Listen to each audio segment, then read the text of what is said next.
Honours তৃতীয় বর্ষের শিক্ষার্থী বন্ধুরা, আসসালামু আলাইকুম। আশা করি সকলে ভালো আছেন, সুস্থ আছেন। আজকে আমরা বাংলা ছোট গল্প বিষয় থেকে গুরুত্বপূর্ণ কয়েকটি সংক্ষিপ্ত প্রশ্ন নিয়ে আলোচনা করব। প্রথমেই আমরা যে প্রশ্নটি নিয়ে আলোচনা করব সেটি হচ্ছে, রবীন্দ্রনাথের ছোট গল্প কি গীতিধর্মী বলা যায়? অর্থাৎ ছোট গল্প গীতিধর্মী বলা যায় কিনা এই প্রশ্নটি। জমিদারি তদারকি এসে পূর্ব বাংলার মানুষের জীবনাচরণ ও মনোবৃত্তির নানা ঘটনার বাস্তবতার সাথে কল্পনার সংমিশ্রণে গড়ে উঠেছে রবীন্দ্র ছোট গল্প। ফলে তার গল্পে কাব্যধর্মিতা থাকলেও গীতিধর্মিতা নেই, কারণ তার গল্পে বাস্তবের অভাব নেই। দেখা এবং উপলব্ধি যার মধ্যে রয়েছে নিজের অভিজ্ঞতা। তাছাড়া তার গল্পে বাঙালি সমাজের বাস্তব জীবনের ছবি প্রথমবারের মতো ধরা পড়েছে। সেই বাস্তবতা কবির গভীর উপলব্ধির ছোঁয়া লেগে রসের রূপে মূর্ত হয়ে ওঠে এবং আমাদের মর্মে সাড়া দেয়। সহজ সরল আবেগও আমাদের অন্তরের গহীনে প্রবেশ করে। ফলে রবীন্দ্রনাথের গল্প বাস্তবতার কারণে ব্যক্তি থেকে বিশ্বব্যাপী হয়ে মিলিয়ে যায়। তাই তার গল্পে কাব্যধর্মিতা থাকলেও গীতিধর্মিতা নেই। 2 নম্বর প্রশ্নে আমরা, একরাত্রি গল্পে নায়ক সুরবালাকে বিয়ে করে না কেন? একরাত্রি গল্পের নায়কের সাথে সুরবালার বয়সের পার্থক্য 7 বছর। বাল্যকালে দুজন একসাথে পাঠশালায় যেত, বউ বউ খেলা করত। সুরবালার মা নায়ককে খুব যত্ন করত এবং দুটোতে খুব মানাবে বলতো। নায়ক একথার অর্থ ভালো করেই বুঝত। অন্যদের তুলনায় সুরবালার উপর নায়কের একটা বিশেষ দাবি ছিল। সে দাবির বলে সুরবালার উপর যথেষ্ট শাসন করত। সুরবালা তা সহজেই মেনে নিত। নায়ক জানত যে সুরবালা তারই। নায়কের বাবা জমিদার নায়েব। তার ইচ্ছে ছেলেকে লেখাপড়া শিখিয়ে গুমস্তাগিরিতে লাগিয়ে দেবে। নায়কের পাড়ার ছেলে রতন কলকাতায় পালিয়ে গিয়ে লেখাপড়া শিখে কালেক্টর নাজির হয়েছে। নায়কের শখ অন্তত জজ আদালতে হেড ক্লার্ক হবে, কেননা সে দেখেছে আদালতজীবীদেরকে বাবা দেবতার মতো পূজা করেছে। নায়ক পালিয়ে যায় কলকাতায়। সেখানে সভা সমিতিতে যোগ দিয়ে দেশপ্রেমে উদ্বুদ্ধ হয় এবং রাজনৈতিক কর্মী হয়ে ওঠেন। নায়কের বয়স 18। বাবা সুরবালার সাথে বিয়ে ঠিক করে, কিন্তু নায়ক দেশপ্রেম এবং রাজনীতিতে এতই মনোযোগী যে তার প্রতিজ্ঞা আজীবন বিয়ে না করে স্বদেশের জন্য আত্মবিসর্জন দেবে। অথচ বাবাকে জানাই লেখাপড়া শেষ না হওয়া পর্যন্ত বিয়ে করবে না। শেষে উকিল রামলোচনের সাথে সুরবালার বিয়ে হয়ে যায়। মূলত দেশপ্রেম ও রাজনৈতিক মনস্থির করতে নায়ক সুরবালাকে বিয়ে করে না। এবার আমরা 3 নম্বর প্রশ্নে চলে যাই। 3 নম্বরে রয়েছে, একরাত্রি গল্পে প্রেমের স্বরূপ। বাংলার সার্থক ছোট গল্পের জনক রবীন্দ্রনাথ ঠাকুর। তিনি অত্যন্ত সূক্ষ্মভাবে তার ছোট গল্পগুলো রচনা করে আমাদের মাঝে বাস্তবের চিত্র পৌঁছে দিয়েছেন। রবীন্দ্রনাথের বহুল আলোচিত ছোট গল্প একরাত্রি। একরাত্রি গল্পের নায়ক নায়িকা পূর্ব পরিচিত, পরস্পরের প্রতি প্রকাশিত।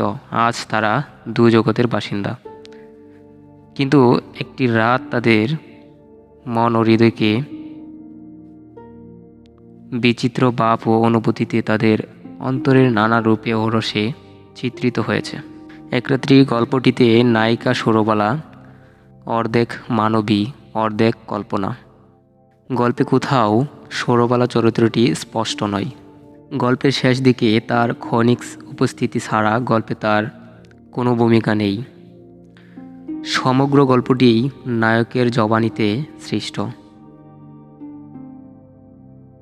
বাল্যে নায়ক ও সুরবালা পরস্পরকে বিশ্বাসে ভালোবাসায় জড়িয়েছিল। সুরবালার উপর নায়কের ছিল একচেটিয়া অধিকার, যেন অন্য গ্রহ থেকে তার জন্যই সুরবালা এই গ্রহে ছিটকে পড়েছে। নায়ক সুরবালার উপর অধিকার দাবি করত, আর সুরবালাও নির্দ্বিধায় নির্বিচারে নায়কের সমস্ত অধিকার, সমস্ত অত্যাচার দাবি সহ্য করাকে কর্তব্য জ্ঞান করত। পরস্পর তারা একই পাঠশালাতে পড়ত।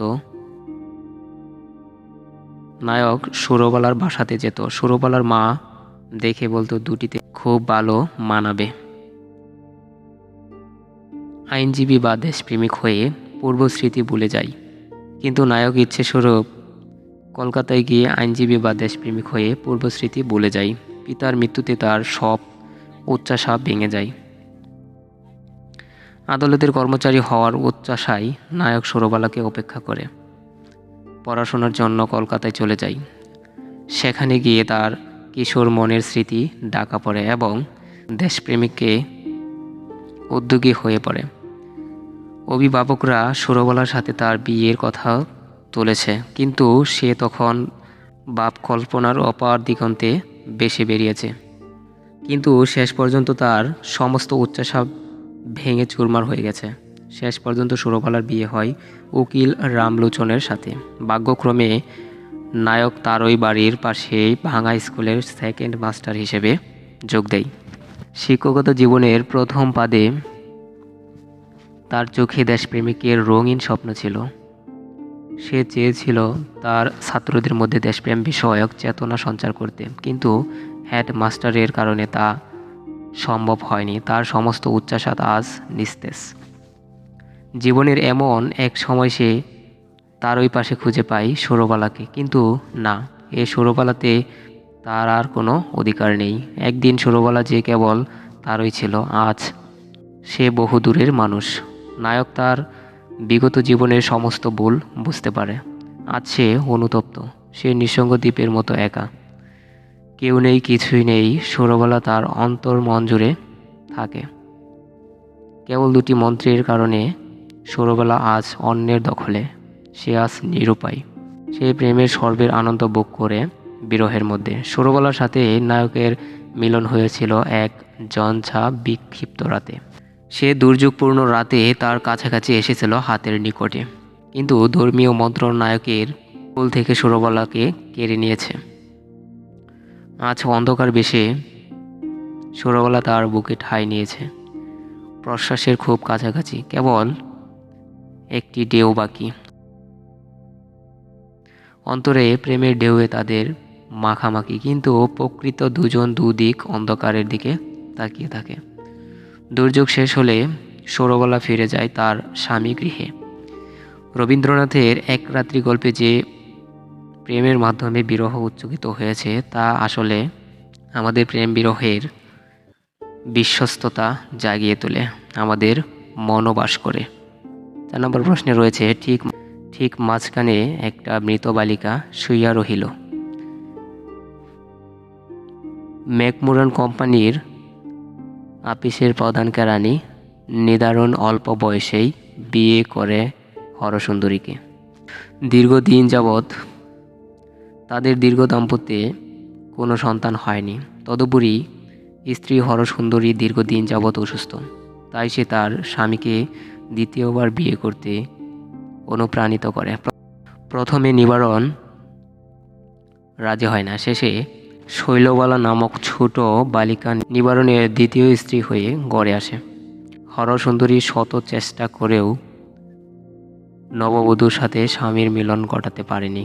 অতঃপর ধীরে ধীরে নিবারণের ঘুমন্ত প্রেমিক পুরুষটি জেগে ওঠে। নানাভাবে সে নববধূর মধ্যে এক নতুন দাম্পত্য আবিষ্কার করে। এখন হরসুন্দরী নিবারণের কাছ থেকে দূরে সরে গেছে। শৈলবালা হৃদয়ে ঠাঁই নিয়েছে। শৈলবালার মনোরঞ্জনের জন্য সে আপিস থেকে টাকা পর্যন্ত আত্মসাৎ করে। ধরা পড়ার পর হরসুন্দরীর দ্বারস্থ হয়। হরসুন্দরী তার সব গয়না শৈলকে দিয়ে দিয়েছে। তারা দুজনেই শৈলের কাছে গয়না দাবি করে, কিন্তু শৈল তা দেয় না। শেষে বাড়ি বিক্রি করে দিয়ে জেলের হাত থেকে মুক্তি পেলেও নিবারণ চাকরিচ্যুত হয়। পাড়ার এক ঘরে তারা বসবাস করে। শৈল অন্তঃসত্ত্বা, তার চাহিদা মোতাবেক খাবার দিতে পারে না। সে অসন্তোষ প্রকাশ করে, উত্তেজিত হয়। শেষে এক সময় মৃত্যুবরণ করে। শৈলের মৃত্যুর পর নিবারণ কিছুটা সে বুঝতে পেরেছে যে শৈল ছিল তার আত্মহত্যার রজ্জু। শৈল বাঁচলে নিবারণকে এক সময় আত্মহত্যা করতে হতো। শৈলের মৃত্যুর পর নিবারণ তার প্রথম স্ত্রী হরসুন্দরীর গড়ে আসে, কিন্তু তাদের মধ্যে পূর্বেকার মতো সাধারণ দাম্পত্য জীবন ফিরে আসতে পারে না। তারা পাশাপাশি শুয়ে থাকে বটে, কিন্তু তাদের মধ্যে শৈলবালা নামক এক বালিকার সংক্ষিপ্ত দাম্পত্য জীবনের স্মৃতি জীবন্ত হয়ে থাকে। খচখচ করে কাটার পথ শৈলবালা, নিবারণ ও হরসুন্দরীর বুকের মধ্যে। তাই তারা আগের মতো স্বাভাবিক দাম্পত্য জীবনে ফিরে আসতে পারে না। এবার আমরা 5 নম্বর প্রশ্নে প্রবেশ করি। মৃন্ময়ী এবং প্রকৃতি কিভাবে সমান্তরাল হয়ে ওঠে? এই প্রশ্নটির উত্তর আলোচনা করি। মৃন্ময়ী মুক্ত জীবনের স্বাদ পেতে বধূ জীবনে প্রবেশ করে। অপূর্ব মায়ের অন্তরপুরে সে হয়ে পড়ে অন্তরীণ। বাইরের প্রকৃতি তাকে হাতছানি দিয়ে ডাকে। সে হাতছানিতে মৃন্ময়ী হয়ে ওঠে অস্থির। মৃন্ময়ী খুঁজতে থাকে মুক্তির পথ। শাশুড়ির রূঢ় শাসন থেকে মুক্তি পাবার আশায় সে বাবার বুকে আশ্রয় পেতে চায়। শাশুড়ির অনুমতি পায় না, তাই চুপি চুপি বেরিয়ে পড়ে। পথ জানা ছিল না তার। সারা রাত হেঁটে সে পৌঁছে গঞ্জের নদীর ঘাটে। ঘাটের পরিচিত মাঝি বনমালী তাকে ফাঁকি দিয়ে নিয়ে আসে তার স্বামীর বাড়ি। ঘরে তাকে বন্দি করে রাখা হয়। শাশুড়ি তাকে নির্মমভাবে শাসন করে। প্রকৃতি কন্যা মৃন্ময়ীর ব্যথায় ব্যথিত হয়ে এগিয়ে এলো প্রকৃতি। মৃন্ময়ীর ব্যথায় প্রকৃতি গিয়েছে অশ্রুপাতে। বৃষ্টির অশ্রুতে মৃন্ময়ীর সারা বুক যেন ভিজে গেছে। মৃন্ময়ী অজরে কেঁদেছে। ওদিকে বাইরেও অজরে ঝরেছে বৃষ্টি। জীবন ও প্রকৃতির এক ঘন নিবিড় সম্পর্ক যেন মৃন্ময়ীর জীবনে অবিচ্ছেদ্য সম্পর্ক গড়ে তুলেছে। আজকের ক্লাসে আমরা বাংলা ছোট গল্প থেকে মোট 5টি প্রশ্নের সংক্ষিপ্ত আলোচনা করেছি। এর পরবর্তী ক্লাসে আমরা 6 থেকে পরবর্তী যে গুরুত্বপূর্ণ সংক্ষিপ্ত প্রশ্নগুলো রয়েছে তা আমরা আলোচনা করার চেষ্টা করব। সে পর্যন্ত আপনারা ভালো থাকবেন, সুস্থ থাকবেন। আল্লাহ হাফেজ।